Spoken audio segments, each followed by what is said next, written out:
Hello नमस्कार साथियों, example 9 में आप सभी का स्वागत है। चलिए आज हम लोग बीपीएससी सेट नंबर 3.0 का दोस्तों सेट नंबर 9 को हम लोग डिस्कस करेंगे। दोस्तों 80 क्वेश्चन इसमें रहेगा। आपका ज्योग्राफी 40 क्वेश्चन और हिस्ट्री दोस्तों 40 क्वेश्चन। आप लोग इस वीडियो को जरूर से जरूर देखिएगा। अब वीडियो देखने के बाद दोस्तों वीडियो देखने का वीडियो अगर अच्छा लगे तो चैनल को जरूर से जरूर सब्सक्राइब कीजिए। आपका सब्सक्राइब से कुछ नहीं होगा, सिर्फ मोटिवेट होते हैं और उससे ज़्यादा कुछ नहीं मिलता है। दोस्तों ये मत सोचिएगा पैसा बनता है, हाथी बनता है, कुछ नहीं बनता है। सिर्फ आप लोग सपोर्ट कीजिए, सब्सक्राइब अगर वीडियो देखते हैं जरूर से जरूर कीजिएगा। दोस्तों चलिए हम लोग स्टार्ट करते हैं। चलिए क्वेश्चन नंबर 3 देखते हैं हम लोग। भारत की तट रेखा की कुल लंबाई लगभग कितनी है दोस्तों? 75 और 16 किलोमीटर। कितनी है? 75 और 16 दोस्तों। चलिए क्वेश्चन नंबर 4 देखते हैं। कौन सा युग्म सुमेलित नहीं है दोस्तों? देखिए माउंट आबू आपका अरावली पर्वत है, ये सही है दोस्तों। और देखिए उटक मंडक दोस्तों ये नीलगिरी पहाड़ी है, ये भी आपका सही है। लेकिन पूछा कौन सही नहीं था आपका? कोरई कनाल जो अन्नामलाई नहीं होगा दोस्तों, ये भी नीलगिरी पहाड़ी होगा दोस्तों, इसलिए ये गलत है आपका। 5 देखिए, यदि भारत में कर्क रेखा के स्थान पर विषुवत रेखा होती तो यहाँ की जलवायु पर जो प्रभाव पड़ता हुआ होता तो अधिक ताप और अधिक वर्षा होता। यदि भारत की कर्क रेखा के स्थान पर विषुवत रेखा होती तो यहाँ की जलवायु पर क्या प्रभाव पड़ता? तो दोस्तों अधिक ताप एवं अधिक वर्षा होती। 6 देखिए, मंगोल प्रजाति की जन्मभूमि क्या है दोस्तों? तो चीन है। मंगोल प्रजाति की जन्मभूमि कहाँ पे? चीन में दोस्तों। क्वेश्चन नंबर 7 देखिए, कौन सा नगर राष्ट्रीय राजमार्ग 7 पर स्थित नहीं है दोस्तों? तो वाराणसी है, कन्याकुमारी है, कोयम्बटूर आपका राष्ट्रीय राजमार्ग 7 पर नहीं है दोस्तों। क्वेश्चन नंबर 8 देखिए, 8 में क्या बोला जा रहा है? किस प्रदेश में रेल मार्ग का सबसे बड़ा जाल बिछा है दोस्तों? तो उत्तर प्रदेश में रेल मार्ग का सबसे बड़ा जाल बिछा हुआ दोस्तों। क्वेश्चन नंबर 9 देखिए, कोझिकोड बंदरगाह भारत के किस प्रदेश में स्थित है दोस्तों? तो आंध्र प्रदेश में आपका कोझिकोड बंदरगाह है। कहाँ पे है साथियों? तो आप सभी जानते हैं कि कोझिकोड बंदरगाह दोस्तों आपका केरल में स्थित है, आंध्र प्रदेश नहीं दोस्तों, गलत बोल दिए हम लोग। कोझिकोड बंदरगाह कहाँ स्थित है? केरल में दोस्तों। 10 देखिए, किस दिन विश्व परिवेश दिवस के रूप में मनाया जाता है दोस्तों? किस दिन को विश्व परिवेश दिवस के रूप में मनाया जाता है? चलिए देखते हैं हम लोग। 5 जून को मनाया जाता है विश्व परिवेश दिवस दोस्तों। 11 देखिए, हिंद महासागर में सबसे बड़ा द्वीप कौन सा है दोस्तों? तो मेडागास्कर है। कौन है? हिंद महासागर का सबसे बड़ा द्वीप मेडागास्कर है दोस्तों। इसकी दूरी कितनी है दोस्तों? तो आप सभी जल्दी से बताइए। 590 किलोमीटर दोस्तों। और लक्षद्वीप की कितनी है? लक्षद्वीप का तो आप लोग जानते होंगे 32 वर्ग किलोमीटर दोस्तों। मालदीव का कितना है? मालदीव सुमात्रा दोस्तों तो ये 471.36 किलोमीटर है। चलिए क्वेश्चन नंबर 12 देखते हैं। पृथ्वी सूर्य की कितनी दूरी पर स्थित है दोस्तों? 1 लाख। आप इसे काउंटिंग कर लीजिएगा, जो भी होगा आपका ये आंसर है। क्वेश्चन नंबर 13 देखिए, निहारिका क्या है दोस्तों? निहारिका एक तप्त गैस का गोला है। क्या है दोस्तों? एक तप्त गैस का गोला, उसे हम लोग निहारिका कहते हैं। चलिए हम लोग क्वेश्चन नंबर 14 की ओर बढ़ते हैं। कौन सी सेल भूपटल की प्राचीनतम सेल है दोस्तों? कौन सी सेल जो है भूपटल की प्राचीनतम सेल है? तो आग्नेय दोस्तों। आग्नेय सेल जो है भूपटल की सबसे प्राचीन सेल है दोस्तों, सबसे पुरानी सेल है। उत्पत्ति की प्रक्रिया के आधार पर आग्नेय सेलों में निम्न में से 2 विभागों में विभाजित किया गया दोस्तों। उत्पत्ति की प्रक्रिया के आधार पर आग्नेय सेलों को निम्न किन 2 विभागों में विभाजित किया गया? तो आप सभी जानते हैं, एक अंतर्वेदी है और दूसरा बहिर्वेदी दोस्तों। क्या है? एक अंतर्वेदी, दूसरा बहिर्वेदी। क्वेश्चन नंबर 16 देखिए, फ्लाई ऐश उत्पन्न होती है। फ्लाई ऐश जो उत्पन्न होती है दोस्तों वो आपका सीमेंट कारखाना में होता है। कहाँ उत्पन्न होता है? तो फ्लाई ऐश सीमेंट कारखाना में। 17 देखिए, विश्व का सबसे लंबी रिप्त घाटी है दोस्तों। विश्व की सबसे लंबी रिप्त घाटी जॉर्डन की घाटी है। कौन सी है दोस्तों? जॉर्डन की घाटी। क्वेश्चन नंबर 18 देखिए, जब ज्वालामुखी मुख का विस्तार अत्यधिक हो जाता है तो उसे क्या कहते हैं दोस्तों? उसे हम लोग कोल्डेरो कहते हैं, जिसे खड़ भी बोला जाता है। क्या बोलते हैं दोस्तों? कोल्डेरो। कोल्डेरो कहते हैं हम लोग, जिसे कोल्डेरो या कोल्डेरा दोस्तों एक ही बात हुआ। भूकंप का सर्वाधिक प्रभाव डैश पर होता है।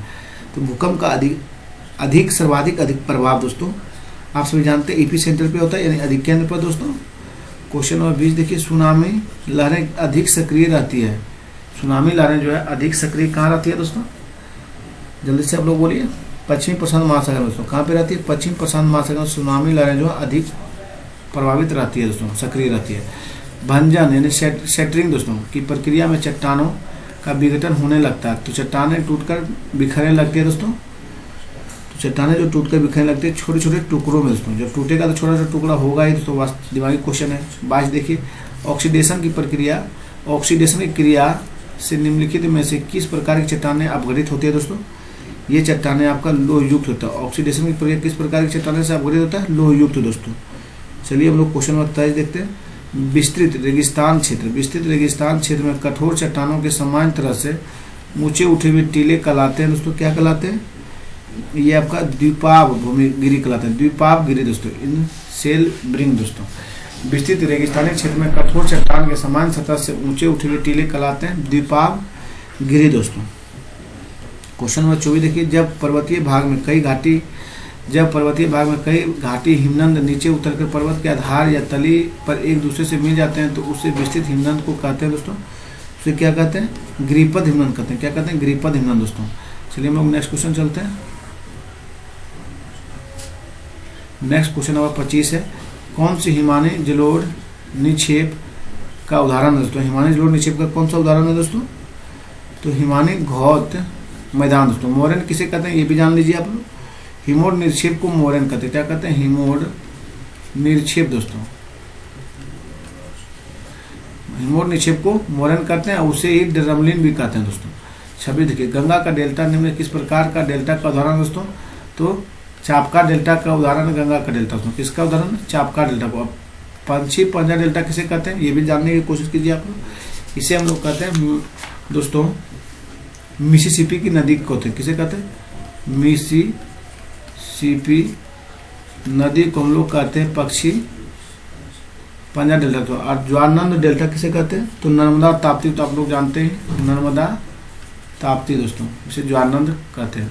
27 देखिए, भूमध्य रेखा ट्रोपोज की ऊंचाई कितनी है। भूमध्य रेखा पर ट्रोपोज की लंबाई दोस्तों 17 से 18 किलोमीटर। कितनी है, 17 से 18 किलोमीटर। 28 देखिए, ठोस स्थलीय धरातल में ऊष्मा संचार का एकमात्र साधन निम्न में कौन सा है दोस्तों, तो संवहन है। कौन सा, चालन है दोस्तों, सॉरी।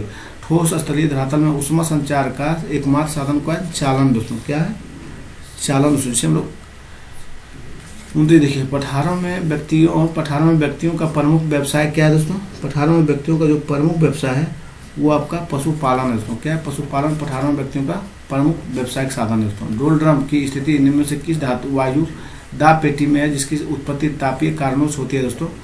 तो जो आप लोग जानते हैं, डोलड्रम की स्थिति निम्न में से किस वायु दाब पेटी में जिसकी उत्पत्ति तापीय कारणों से होती है, तो भूमध्य रेखीय निम्न पेटी में दोस्तों। किसमें होती है, भूमध्य रेखीय निम्न पेटी में दोस्तों। चलिए हम लोग क्वेश्चन नंबर 31 देखते हैं। कौन सा स्थलीय पवन शुष्क तथा ठंडे पवन का उदाहरण है दोस्तों। शुष्क और ठंडे पवन का जो उदाहरण है वो आपका हो जाएगा बिलजट दोस्तों। कौन होगा, बिलजट दोस्तों। क्वेश्चन नंबर 32 देखिए, भूमध्य सागरीय जलवायु का विस्तार भूमध्य रेखा के दोनों ओर महाद्वीपों के पश्चिमी भागों के कितने अक्षांशों के बीच पाया जाता है दोस्तों। चलिए देखते हैं।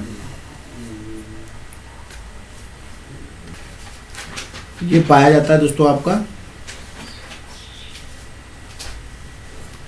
30 से 38 डिग्री अक्षांशों पे दोस्तों। कहाँ पे पाया जाता है, 30 से 38 यानी 30 से 40 डिग्री मान लीजिए दोस्तों आप लोग।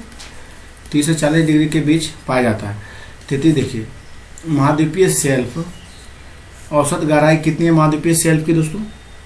महाद्वीपीय शेल्फ की औसत गहराई जो है वो आपका 100 फेदम यानी 600 फीट है दोस्तों।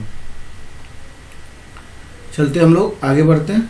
34 देखिए, विश्व का सबसे गहरा गर्त है दोस्तों। विश्व का जो सबसे गहरा गर्त है वो आपका मारियाना गर्त है। कौन है दोस्तों, मारियाना गर्त है विश्व का सबसे गहरा गर्त। 35 देखिए, समान रूप से महासागरीय सतह से जल का उच्चतम तापक्रम अंकित किया जाता है दोस्तों। जल का उच्चतम तापक्रम अंकित किया जाता है तो 2 बजे अपराह्न किया जाता है। कब किया जाता है, समान रूप से महासागरीय सतह में जल का उच्चतम तापक्रम अंकित किया जाता है 2 बजे अपराह्न में दोस्तों। चलिए क्वेश्चन नंबर हम लोग 36 देखते हैं। विषुवत रेखीय पेटी दक्षिण थाईलैंड और मलाया की पहाड़ियों में किस जाति के लोग रहते हैं दोस्तों।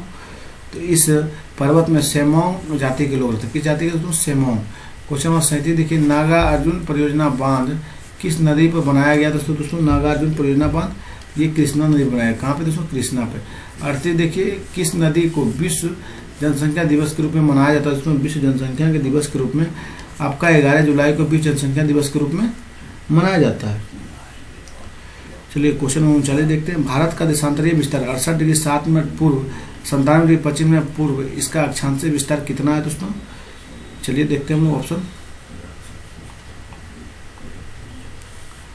इसका जो अक्षांशीय विस्तार है दोस्तों 8 डिग्री 4 मिनट और 37 डिग्री 6 मिनट उत्तरी अक्षांश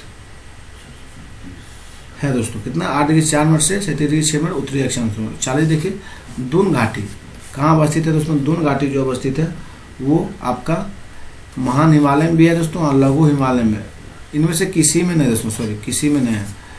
दून जो है दोस्तों आपका कहाँ पड़ता है? शिवालिक, शिवालिक दून घाटी कहाँ पड़ता है दोस्तों? आप लोग देखिए, शिवालिक हिमालय में दोस्तों।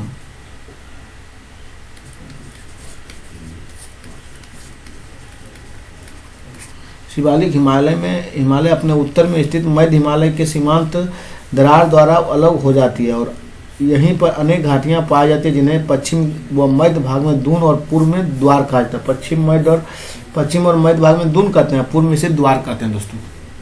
चलिए क्वेश्चन नंबर 40 देखिए, 1 देखिए, विधि का शासन वाक्यांश में प्रयुक्त विधि पद का अभिप्राय क्या है दोस्तों? यह मानव स्थापित विधि दोस्तों। विधि के शासन वाक्यांश की प्रयुक्त विधि का पद का अभिप्राय मानव स्थापित विधि है दोस्तों। क्वेश्चन नंबर 2 देखिए, किसमें राज्य की उत्पत्ति के ऐतिहासिक सिद्धांतों के तथ्य पाए जाते हैं दोस्तों? ये पाया जाता है दोस्तों आपका रक्त संबंध, धर्म, युद्ध, राजनीतिक चेतना दोस्तों। किसमें पाया जाता है? रक्त संबंध, धर्म, युद्ध और राजनीतिक चेतना दोस्तों। क्वेश्चन नंबर 3 देखिए, निम्न वक्तव्यों में से कौन सा वक्तव्य राज्य की उत्पत्ति के विषय में मार्क्सवादी सिद्धांत को स्पष्ट करता है दोस्तों? तो ये स्पष्ट करता है आपका राज्य की उत्पत्ति उत्पादन के शोषण परक के संबंधों के रक्षार्थ दोस्तों। क्या बोला गया? फिर से पढ़ते हैं क्वेश्चन। वक्तव्य राज्य की उत्पत्ति के विषय में मार्क्सवादी सिद्धांत को स्पष्ट करता है, तो राज्य की उत्पत्ति उत्पादन के शोषण परक संबंध के रक्षक हुए दोस्तों। 4 देखिए, स्वतंत्रता वह सब करने और आनंद लेने की सकारात्मक शक्ति या क्षमता है जो करने या आनंद लेने योग्य है। स्वतंत्रता का यह विचार किसका है दोस्तों? यह विचार आपका टी.एच. ग्रीन का है दोस्तों। किसका? टी.एच. ग्रीन का था दोस्तों। स्वतंत्रता वह सब करने और आनंद लेने की सकारात्मक शक्ति या क्षमता है जो करने या आनंद लेने योग्य हो। स्वतंत्रता का यह विचार किसका है दोस्तों? टी.एच. ग्रीन का। क्वेश्चन नंबर 5 देखिए, किन सिद्धांतों के आधार पर भारत में संसदीय प्रणाली वाली सरकार कार्य करती है दोस्तों? ये जो कार्य करती है दोस्तों, तो ये देखते हैं, ये कार्य आपका करती है दोस्तों। देखिए, आपका नाम मात्र का कार्यकारी अध्यक्ष होता है, नाम मात्र का दोस्तों। उसके बाद फिर आपका हो जाएगा मंत्री परिषद में वास्तविक कार्यकारिणी अधिकारी का होना, 2 नहीं करेगा दोस्तों। फिर आपका हो जाएगा कार्यकारिणी का निम्न सदन के प्रति, कार्यकारिणी का निम्न सदन के प्रति उत्तरदायी दोस्तों। आपका क सही है, गौ सही दोस्तों, गौ सही है। चलिए हम लोग आगे चलते हैं। क्वेश्चन नंबर 6 देखते हैं। विविध संप्रभुता, विधिक संप्रभुता और राजनीतिक संप्रभुता में अंतर बतलाता है दोस्तों। क्या अंतर बतलाता है? तो ए.बी. डाइसी दोस्तों। क्या अंतर? ए.बी. डाइसी। विविध संप्रभुता और राजनीतिक संप्रभुता में अंतर बतलाया है तो ए.बी. डाइसी द्वारा दोस्तों। 7 देखिए, एक विचारशील व्यक्ति की नीति में मनुष्य को पथ भ्रष्ट कर दिया है। मनुष्य के विषय में यह विचार प्रतिपादित किया गया दोस्तों। ये विचार जो प्रतिपादित किया है रूसो के द्वारा। किसके द्वारा? रूसो के द्वारा दोस्तों। फिर से पढ़िए एक बार। एक विचारशील व्यक्ति की नीति ने मनुष्य को पथ भ्रष्ट कर दिया है। मनुष्य के विषय में यह विचार प्रतिपादित किया था तो रूसो के द्वारा दोस्तों। क्वेश्चन नंबर 8 देखिए, निम्नलिखित विचारों में से किस एक ने यथार्थ इच्छा और वास्तविक इच्छा के बीच अंतर बतलाया दोस्तों? कौन बतलाया था? तो आपका रूसो बतलाए थे। कौन दोस्तों? रूसो। चलिए हम लोग क्वेश्चन नंबर 9 देखते हैं। उदार लोकतंत्र का सबसे विशिष्ट लक्षण क्या है दोस्तों? उदार लोकतंत्र का सबसे बड़ा विशिष्ट लक्षण है यह सभी व्यक्तियों को मतों को समान मानता है। यह सभी व्यक्तियों की मतों को समान मानता है दोस्तों। क्वेश्चन नंबर 10 देखिए, सरकारों की सरकारों व्यवस्थाओं में दोहरा शासन किसका आवश्यक लक्षण है दोस्तों? तो ये संघीय व्यवस्था। किसका है दोस्तों? संघीय व्यवस्थाओं। देखिए, निम्नलिखित सरकारों की व्यवस्थाओं में दोहरा शासन किसका आवश्यक लक्षण है? संघीय व्यवस्था का दोस्तों। चलिए हम लोग क्वेश्चन नंबर 12 चलते हैं।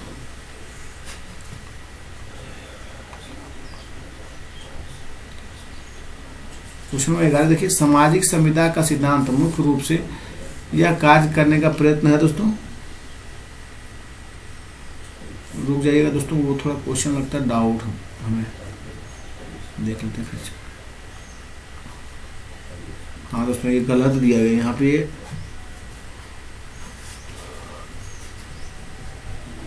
ये सही है दोस्तों।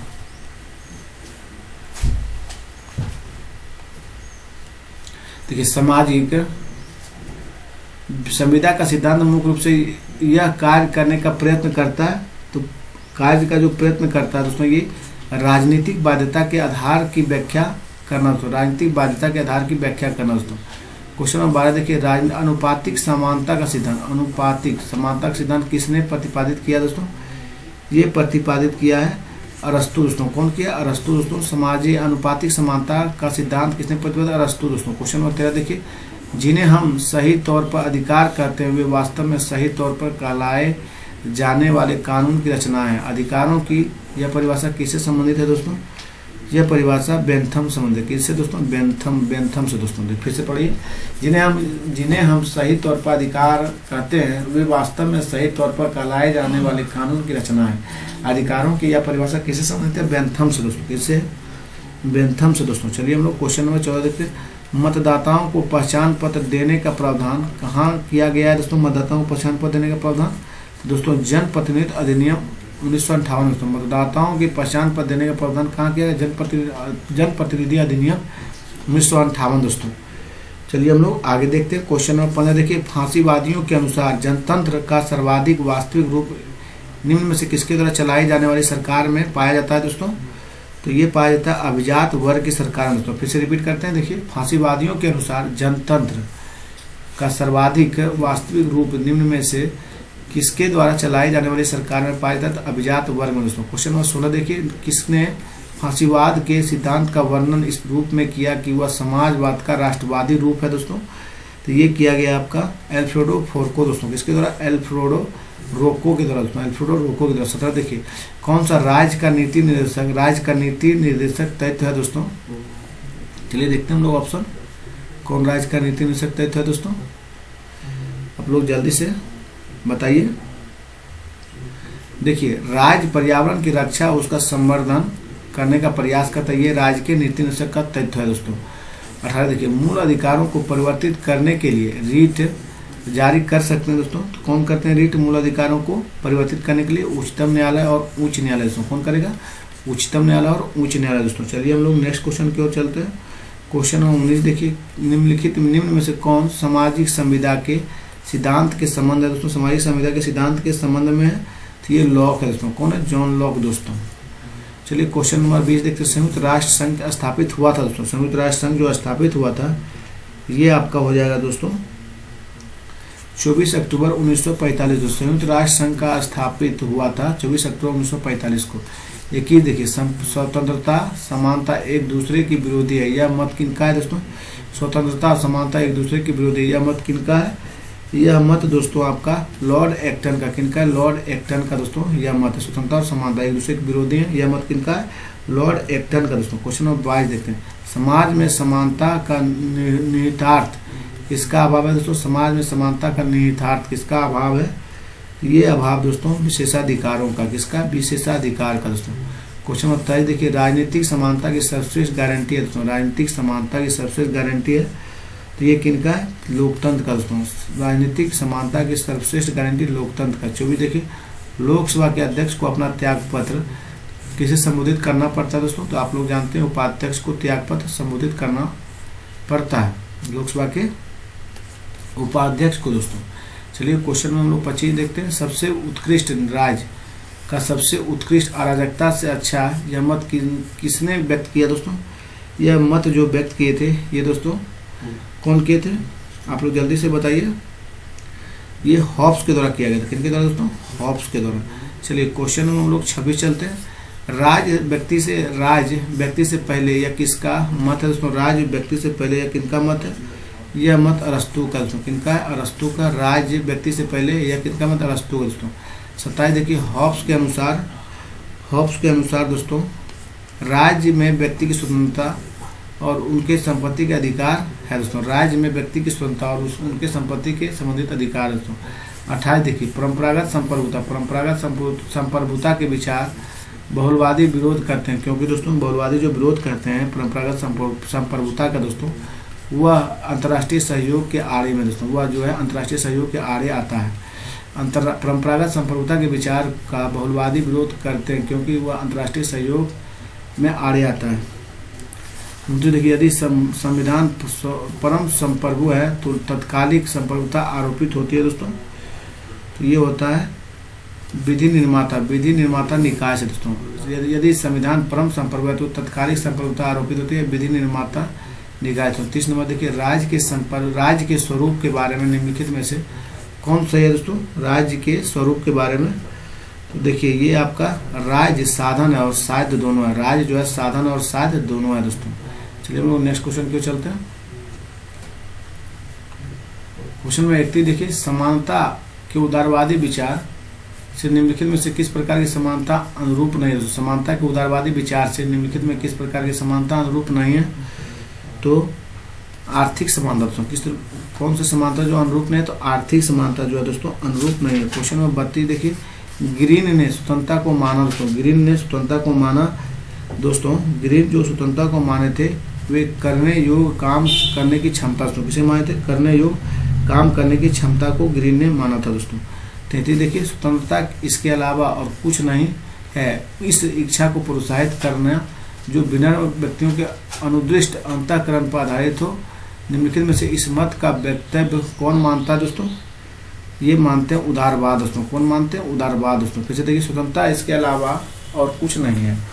इसकी स्वतंत्रता इसके अलावा और कुछ नहीं है कि उस इच्छा को प्रोत्साहित करना जो बिना व्यक्तियों के अनुदृष्ट अंतःकरण पर आधारित हो। कौन सा मत इस वक्तव्य को मानता है? उदारवाद मानता है दोस्तों। चलिए 34 देखते हैं हम लोग।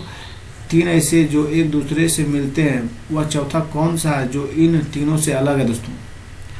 तो वो चौथा दोस्तों आपका समाजवाद है। देखिए, उदारवाद, बहुलवाद, व्यक्तिवाद राज्य को सीमित करता है दोस्तों। उदारवाद, बहुलवाद, व्यक्तिवाद राज्य को सीमित करता है, लेकिन समाजवाद आपका अलग है दोस्तों। समाजवाद राज्य को महत्वपूर्ण मानते हैं। समाजवाद जो है ना राज्य को महत्वपूर्ण मानते हैं दोस्तों। उदारवाद, बहुलवाद, व्यक्तिवाद राज्य को सीमित कारण मानते हैं। चलिए 35 देखते हैं हम लोग। पुरुष के लिए युद्ध वही है जो स्त्री के लिए मातृत्व। यह मत है दोस्तों। पुरुष के लिए युद्ध वही है जो स्त्री के लिए भातृत्व दोस्तों। यह मत है। ये मत किनका है? तो ये मत आपका मुसोलिनी का। किनका दोस्तों? मुसोलिनी का ये मत है। चलिए हम लोग क्वेश्चन नंबर 36 देखते हैं। जनतांत्रिक समाजवाद, मार्क्सवादी समाजवाद एक दूसरे के एक आधार पर भिन्न है कि वह जो जोर देता है, तो वह जोर देता है दोस्तों व्यक्तिगत स्वतंत्रता पर। किस पे जोर देता है? व्यक्तिगत स्वतंत्रता पे दोस्तों। चलिए हम लोग आगे चलते हैं, सही देखते हैं। उदारवाद का मौलिक सिद्धांत है। उदारवाद का मौलिक सिद्धांत क्या है दोस्तों? उदारवाद का मौलिक सिद्धांत आपका व्यक्तिगत स्वतंत्रता है। क्या है? व्यक्तिगत स्वतंत्रता दोस्तों। चलिए हम लोग नेक्स्ट क्वेश्चन क्यों चलते हैं। 38 देखिए, भारतीय संसद में समितियों में सबसे महत्वपूर्ण है। तो भारतीय संसद की समितियों में सबसे महत्वपूर्ण क्या है? तो आप सभी जानते हैं प्राक्कलन समिति है दोस्तों। सबसे महत्वपूर्ण समिति जो है आपका लोक लेखा है। प्राक्कलन नहीं, प्राक्कलन में 30 लोकसभा के अध्यक्ष रहते हैं। तो लोकसभा में 15 लोकसभा से दोस्तों और आपका 7 राज्यसभा से दोस्तों। इसमें 30 आपका लोकसभा का ही मेंबर रहता है दोस्तों। ये भी ध्यान रखिएगा। चलिए 39 चलते हैं हम लोग। संसदीय सरकार का सबसे महत्वपूर्ण लक्षण क्या है दोस्तों? संसदीय सरकार का सबसे महत्वपूर्ण लक्षण है कार्यपालिका का विधायिका के प्रति सामूहिक उत्तरदायी दोस्तों। संसदीय सरकार का सबसे महत्वपूर्ण लक्षण है। सबसे महत्वपूर्ण लक्षण क्या है? कार्यपालिका का विधायिका के प्रति सामुदायिक उत्तरदायित्व दोस्तों। उत्तर मतलब वही उत्तरदायित्व। 40 देखिए, भारत के उच्चतम न्यायालय में किस मुकदमे में यह कहा कि अनुच्छेद 368 के अंतर्गत मूल अधिकारों के सिद्धांत को नहीं बदला जा सकता है दोस्तों? तो ये किस अधिकार में बोला था? तो केशवानंद भारती बनाम राज्य में बोला गया दोस्तों कि भारत के उच्च न्यायालय ने किस मुकदमे में यह कहा था कि अनुच्छेद 368 के अंतर्गत मूल अधिकारों सिद्धांत को नहीं बदला जा सकता। केशवानंद भारती बनाम केरल राज्य में यह स्टेटमेंट दिया गया दोस्तों। चलिए आपका 80 क्वेश्चन कंप्लीट हो दोस्तों। वीडियो यहाँ स्टॉप करते हैं। धन्यवाद दोस्तों।